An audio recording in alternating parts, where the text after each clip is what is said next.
let's say one or two people in the audience might not find your jokes funny, the majority of it. So tough. How are you going to please everyone? You can't. Can't please everyone. Yeah, if you get it, you get it. If you don't, you go. I mean, you got to live with that, right? And if you think that's going to be a pain, then go and find an audience that likes your stuff. I've been very fortunate everywhere I've gone.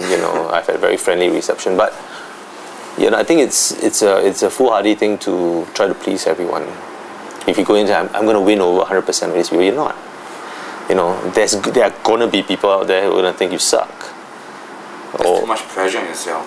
Why put that kind of pressure? You can't, right? That comes from our, I think, Singaporean over-emphasis on trying to get 100 for everything. You can't, right? Nobody's gonna like all your material, right? Because you have a target audience almost sometimes. Some of the material that you do, some of the stuff you speak about, some of the stuff that we do on our show is funny. It's funny to some people, not all. There's no way you can please it. And if they don't like your stuff, then they will find other things to do. They will find other things to entertain themselves with. So be it. Same thing in a speaking engagement. If you can get more than half the people on your side that enjoying your stuff, you're pretty good. What motivates you then to, since you're doing this weekly thing, what motivates you to create new material? Even though, let's say, you do have some critics who say your materials may not be good or may not be sensitive. How do you find that motivation to go on despite criticism or other feedback? I like criticism. Keeps me on my toes. Yeah, you gotta have, you gotta have criticism. If not, you'll be kind of wondering, is everybody being paid to laugh at my jokes? I mean, what keeps me going, what keeps the team going, is I think we enjoy what we do. We enjoy laughing and making other people laugh with us. That's just fun. It's a lot of fun. If it ceases to be fun, I think we must move on to something else.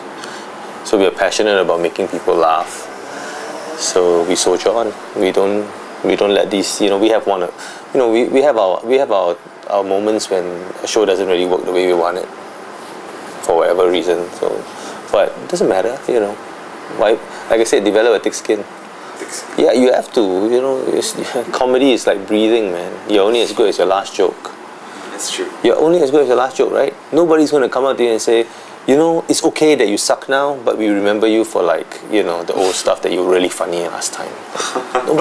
Nobody thinks that way, right? Either you're funny now or you're not. I tell you, if I make another show or make another joke somewhere down the line, you will remember me for that one, not the one that I did 3 years ago. So that's why you got to keep honing your craft. So you got to keep doing it. And every show is your first show. Every joke is your first joke. Because you can't afford to sit down and go, okay, I've done a few good ones, got a few hits, so I'm happy now. I'm not gonna do anymore. I'm just gonna cruise. So that keeps us going, because we know that you're only as funny as your last joke.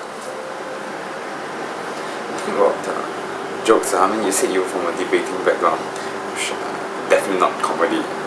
How did you know your career was going to be in this line where you have to speak every week, think of new materials? How did you know this is the job for me, that I should go venture into the public speaking? Okay. First of all, debating is comedy.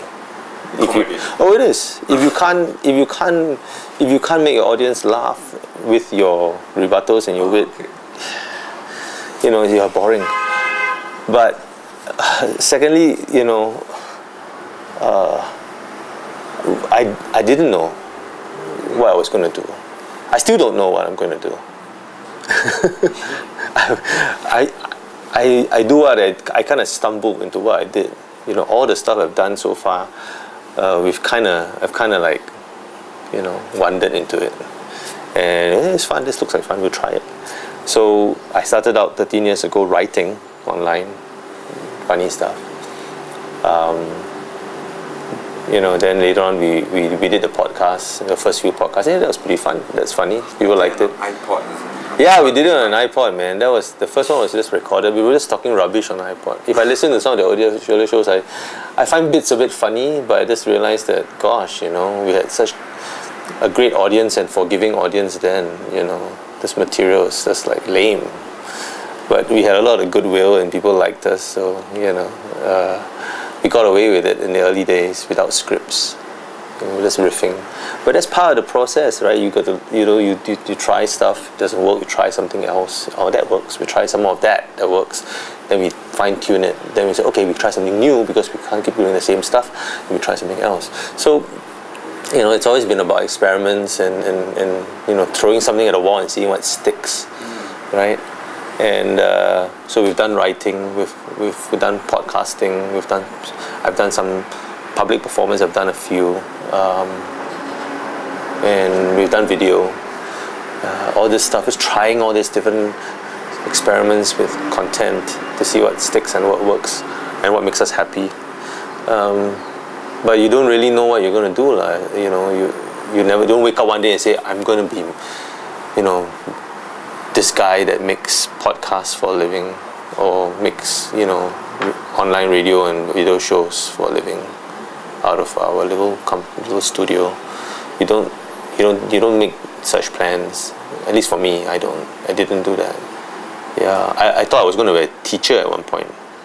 Teacher? Yeah, when I was in school, I thought I was going to end up in the same path as my mom. I was going to teach, right? Yeah, I guess we all end up doing something slightly different. Well, you definitely enjoy what you do. Right? Oh, you gotta enjoy what you're doing. If you don't, every day you wake up, you're like, how do you drag yourself out of bed? Every day, not loving what you do, and you can't do this not loving it, because the pay ain't great. Money isn't fantastic. You got no job security. It's not as if you get CPF and salary doing what you do. Doing this is such a new thing, right? There's no there's no industry in what we do here. There isn't one. We're creating an industry almost. We are the industry, So it's exciting, but it's also worrying sometimes, because you don't know where your next next paycheck is going to come. I mean, things have stabilized for us, but we've been at this I've been at this full time for 3 over years. But it's not for the faint of heart. I think any business is not for the faint of heart.